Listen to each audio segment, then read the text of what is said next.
여러분 안녕하세요. 세계교회사 10번째 시간입니다. 10번째인데 1세기입니다. 아직 갈 길은 먼데 그래도 교회와 기독교 또 신앙에 대한 깊이가 이해가 점점 더 넓어지고 깊어지는 그런 시간들이 되면 좋겠습니다. 오늘의 주제는 그리스도 대 카이사르. 카이사르는 로마의 황제를 뜻하는데요. 그 주제를 가지고선 한번 보겠습니다.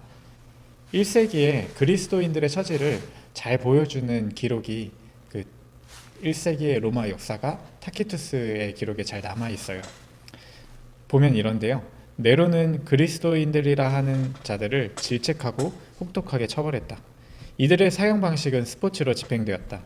어떤 자들은 짐승 가죽을 쓰고선 개들에게 찢겨 죽었다. 또 어떤 자들은 십자가에 달거나 불태워 죽였고 날이 캄캄해지면 횃불로 사용된 사람들도 있다. 기독교는 다른 종교들하고는 다르게 그리스 로마 문화와 대립했어요. 단적으로 기독교는 유일신의 종교지만 그리스 로마 세계에서는 삶의 모든 영역에서 신을 가지고 있었죠. 씨를 뿌릴 때, 추수할 때, 또 모든 기후나 비와 바람, 화산, 강, 탄생, 결혼, 죽음 이런 것들에 다 신이 있었죠. 제가 어렸을 때 좋아했던 만화 중에 그리스 로마 신화라고 하는 만화가 있었는데 거기에 등장하는 신들을 생각해 보면 다 이런 것들이죠. 그런데 그리스도인들에게는 이 신들이 아무것도 아니었어요. 그들에게는 그냥 이것들은 헛것이었고, 그러다 보니까 이 그리스도인들의 태도가 그리스 로마의 사람들에게는 무신론처럼 비춰졌어요. 그러니까 처음 그리스도인들은 인류 최초의 무신론자로 여겨지기도 했었어요. 신앙의 바탕에는 두려움을 가지고 있었던 그 로마 사람들에게는 이 신을 부정하는 사람들이 굉장히 그 천벌을 받은 사람들이었죠. 그러니까 막 내가 두려워하는 그 신이 이렇게 노해가지고 자기를 저주하거나 그럼 어떡하지? 하는 그런 두려움이 이 그리스도인들을 미워하게 만들었던 거죠. 그래서 이 그리스도인들에게 씌워진 죄목이 뭐였냐면 인류의 적, 인류를 증오하는 사람, 미워하는 사람이라는 그런 죄로 이렇게 처벌을 하려고 했었어요. 유대인들은 로마 세계 도처에 살면서 이방인들을 전도하기 위해서 애를 쓰기도 했지만 한편으로는 자기들끼리 점점 모여 살게 됐어요. 왜 그러냐면은 먼저는 그 유대인들로부터 계속 이어져 왔었던 그 코셔라고 하는 음식 규례, 음식을 이렇게 구별해서 먹는 것이죠. 먹어야 할 것, 먹지 말아야 할 것. 그리고 또 할례라고 하는 이방인으로서는 도저히 넘을 수 없는 벽이 있었던 거죠. 이런 그 유대인의 규례들이 문화의 벽과 같은 역할을 해가지고 서로를 나누었던 거죠. 그리스도인들이 유대인들과의 구별이 그 당시에는 뚜렷하게 되진 않았어요. 오히려 조금 더 지나야지 뚜렷하게 되는데 이때만 해도 유대인과 그리스도인들이 다를 바가 없었던 거죠. 그런데 유대인들이 굉장히 호전적인 사람들이었거든요. 감히 제국을 상대로 반란을 일으킬 만큼 호전적인 사람들이었기 때문에 로마는 유대인에 한해서만 황제 숭배에 참여하지 않아도 되는 그런 면책 특권을 주었어요. 그러니까 만약에 내가 유대인이 아니라 그리스도인이라고 이렇게 얘기를 하려면은 그런 특권을 포기해야 되는 상황이 처음 그리스도인들에게 있었던 거죠. 로마는 로마 제국이 다스리는 그 영토 안에 있는 종교들을 웬만하면 다 받아줬어요. 종교를 인정하는 것이 어떻게 보면 로마가 통치의 안정을 꾀하는 하나의 방법이었어요. 그래서 로마 안에는 허락되는 종교와 허락되지 않는 종교가 이렇게 나누어져 있었어요. 그럼 그만큼 허락된 종교는 종교 안에서 엄청나게 다양한 것들이 있었다라는 거죠. 근데 허락되지 않는 종교는 로마 제국 안에서 어떤 사회적 무리를 일으키는 것들이었는데, 예를 들면은 우리에게 알파벳을 전해준 페니키아 사람들이 몰렉이라고 하는 신을 섬겼어요. 근데 이 몰렉을 예배하는 방법이 뭐였냐면은 어린아이를 제사로 올리는 그런 예배의 방법이 있었어요. 그러다 보니까 이거는 이제 다른 사람들의 눈이나 다른 사람들에게는 굉장히 불편함을 줄 수 있고 무리를 일으키는 것이기 때문에 이런 거에 대해서는 좀 개입을 했었죠. 그리스도교가 유대교와 스스로를 구별해내면은 승인되지 않는 종교에 속하게 되는 그런 상황이 또 있었던 것을 우리가 생각해 볼 수 있어요. 많은 종교를 받아들여서 이제 안정을 꾀하려고 했던 것이 로마의 방법이었지만 이 로마 안에서도 여러 종교들이 있고 여러 민족들이 있었기 때문에 이들을 또 하나로 만들 만한 방법도 필요했어요. 그러면서 생각해낸 게 공동의 종교였어요. 다신교다 보니까 많은 신들을 섬기는 종교이다 보니까 신이 하나쯤 더 들어오는 것은 이 고대 사회에서 문제가 되지 않았어요. 그런데 여기에 대해서 유독 문제로 느낀 사람들이 있었죠. 아니, 다른 종교를 인정조차 할 수 없는 그런 사람들이 있었던 거죠. 황제를 신으로 숭배하는 것은 그 뒤로도 계속해서 지속이 됐는데 황제들마다 조금씩 그 황제 숭배의 정도가 차이가 있었어요. 그러다가 칼리귤라라고 하는 황제가 등극했을 때 예루살렘 성전에다가 자기의 상을 세워서 거기에 제사를 지내게 하는, 거기에 예배를 드리게 하는 명령을 내렸어요. 그래서 우리가 앞으로 다루게 될 때 처음 기독교에서 많이 등장하는 유대교 학자가 있어요. 유대교 철학자 필로라고 하는 사람이 있는데 이 필로가 황제에게 가가지고 막 항의를 해요. 더 나아가서 심지어 시리아와 팔레스타인 지역의 총독이었던 페트로니우스라고 하는 사람이 황제 숭배의 지시를 이거 강제로 집행하다가는 큰일 난다 하는 그런 보고를 황제에게 올려요. 그 이후로는 다시는 황제 숭배가 강요되진 않았어요. 유대인들에겐. 그래서 유대인들은 제국에서 이런 특권을 누리는 유일한 민족이 되었어요. 그래서 누가복음 같은 데를 보면은 그 유대인과 유대교와 연속선상의 그리스도교가 있다라는 것을 강조하는 그런 구절들이 나오는데요. 예를 들면은 그리스도인들이 오직 모세와 선지자만을 전한다라고 주장을 하면서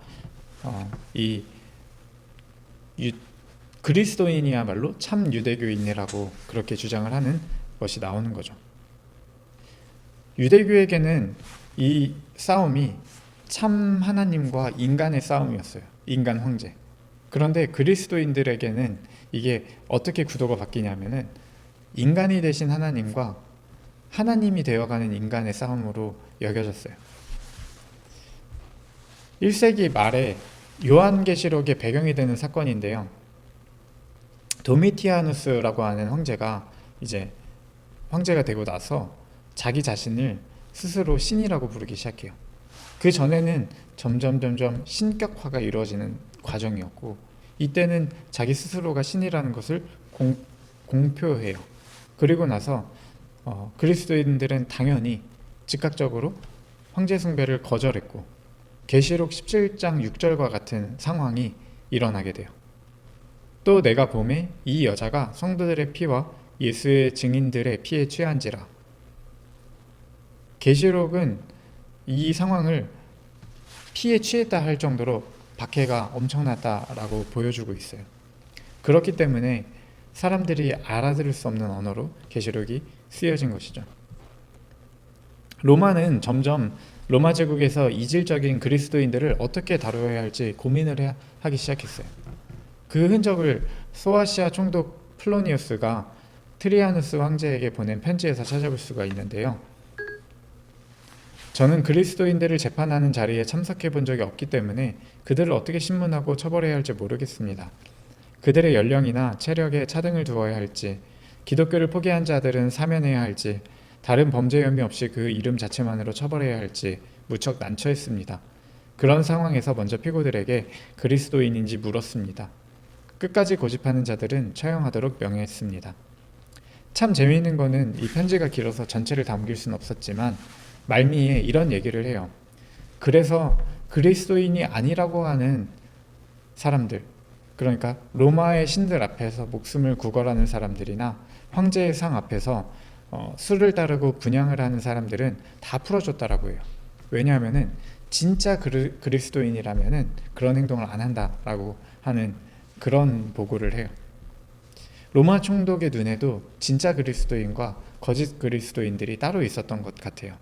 어쨌든 로마는 이런 방식으로 그리스도인들을 2세기 내내 다루었어요. 그러니까 그리스도인이 아니라고 인정을 하면은 풀어주고, 그리스도인이라고 끝까지 고집한다면은 박해를 하는 그런 태도죠. 그리스도인들은 자기 자신이 의도하든 의도하지 않았든 간에 로마 세계에서 점점 격리가 되어 갔죠. 그 스스로는 자신들이 하늘의 시민권을 가지고 있다라고 생각을 하기도 했어요. 그러면서도 뭐 SNS파나 막 세상과 나는 강구 덮고 구속한 주만 보이도다 하는 사람들은 아니었고, 그냥 정말 이 세상 안에서 그리스도인으로서 살아갔기 때문에 오히려 그 다름이 더 드러났어요. 그리스도인들의 다름이 크게 두드러진 예들을 일상생활에서도 찾아볼 수가 있는데요. 먼저 고기에 대한 문제가 있어요. 우리가 다 고기를 좋아하잖아요. 농촌에서는 이 고기를 구하려면은 자기가 키우는 가축이나 아니면 이웃이 키우는 가축을 잡았을 때 그거를 뭐 나누든 물물 교환을 하든 사오든 할 수 있었어요. 그런데 도시에서는 뭐 가축을 그렇게 다 키우고 이러진 않았기 때문에 도시에서는 시장에 가야지 이 고기를 구할 수 있었는데, 문제는 뭐냐면은 그 당시 로마 문화에서 가축을 잡고 나면은 그건 한번 신전에 갔다 오는 가축이에요. 고기예요. 그러니까 우상에게로 제물로 먼저 갔다가 오는 그 고기를 먹을 수 있냐 없냐 하는 것이 처음 교회에서 문제가 되었어요. 바울은 일찍이 여기에 대해서 자유해도 좋다, 그러나 누군가에게 불편함을 주는 것이라면 그러지 않는 것이 좋다라고 얘기를 했죠. 그러다 보니까 그리스도인들 안에서는 고기를 잘 먹지 않는 문화가 형성되었던 것 같아요. 그래서 그런 그리스도인들이 또 다르게 보였던 것이죠. 로마 사람들의 눈에는. 또 조각가로 일했던 그리스도인들이 있었는데, 당시 조각가의 일의 대부분은 제 표현으로는 우상산업인데, 우상을 조각하는, 그 신을 조각하는 그런 일이 굉장히 돈이 되는 일이었어요. 그런데 내가 그리스도인이기 때문에 우상을 만들지 않아요. 그러다 보니까 뭐 일을 할 수 있는 범위가 굉장히 제한적이었죠. 묘비를 판다던가 아니면 다른 어떤 것을 하면서 그 간간히 생계를 유지해야 됐던 그런 상황에도 있었어요. 또 학교 생활도 그리스도인에게는 어려움이었어요. 이 기독교 교육에 대해서 굉장히 기독교 학교를 세우는 것까지 처음 기독교인들이 생각할 수 있었던 배경이 뭐냐면은, 학교에 가면은 자기들이 생각하기에는 이방신들의 이야기를 교과서로 가르쳤어요. 뭐 신화죠. 그러다 보니까 이래서는 안 되겠다 하는 그런 태도가 이미 처음 기독교인들 안에 있었던 것이고요. 또 그리스도인들 그 당시의 문화가 뭐 자기들이 거기에 검투사 경기에 투입이 되어서 박해를 당하는 경우도 있었지만은 그 당시 문화가 그거를 즐기는 문화였는데, 그리스도인들은 검투사 대결을 금지했었죠. 또 어떤 일이든지 사회 정의를 위해서라고 할지라도 피 흘리는 폭력적인 투쟁에 대해서는 금지를 했었어요. 또 전쟁은 그리스도의 명령에 위배되기 때문에 절대 할 수 없는 것이라고 했었죠. 그러다 보니까 여러 면에서 굉장히 그 당시의 문화와 그 사람들이 일반적으로 해야 되는 것들과 굉장히 이질감을 느끼게 하는 그런 그리스도교의 문화가 있었던 것이죠. 근데 그러다 보니까 쟤네 왜 저래? 라고 할 수 있는 포인트가 부정적으로 생기기 마련인데, 긍정적인 포인트도 있었어요. 뭐냐면은 당시에 굉장히 검투 경기 같은 것이 굉장히 단적인 예인데, 사람들이 굉장히 뭐랄까요, 방탕하고 좀 자극적인 거를 추구하고 그러는데, 거기에서 이 그리스도인들은 굉장히 가정에 충실한 사람들이었어요. 그 당시에 굉장히 방탕하고 뭐 그런 삶을 살아가는 그런 문화만 보다가 저 가정 굉장히 모범적이구나 하는 가정을 보면은 그리스도인들의 가정이었던 것이죠. 또 다른 사람들과 같이 농사를 짓고 노동을 하면서 살아가는데 굉장히 막 모든 일을 하든지 죽게 하듯이 하는 사람이 있는 거예요. 그 사람들을 보면은 그리스도인들이었던 것이죠. 또 뭐 굉장히 영향력이 있었던 예가 되는 사건은 예전에 설교에서도 한번 언급한 적이 있었는데, 그 로마의 세계도 전염병의 역사에서 보면은 가장 초기로 거슬러 갔을 때 로마 세계에서도 전염병이 한 번 있었어요. 그때 돈이 많고 좀 있는 사람들은 다 피난처를 구해가지고 산으로 올라가가지고 피난 생활을 했었는데, 남겨진 전염병에 감염된 사람들을 남아서 헌신적으로 돌보았던 사람들이 그리스도인들이었어요. 그래서 그리스도인들은 이렇다라고 하는 이미지가 그때 굉장히 강렬하게 새겨지게 된 것이었죠. 참 아이러니한 거는 우리가 생각해 볼 수 있는 지점인데, 그리스도인들에게 씌어진 제목이 인류를 미워하는 죄, 인류에 반하는 죄라고 했던 거예요. 근데 이 사람들이야말로 진정으로 인류를 사랑하는 사람들이었던 것이죠. 우리가 오늘의 주제를 그리스도 대 카이사르라고 했는데, 그것에 대해서 생각해 볼 수 있는 대목이에요.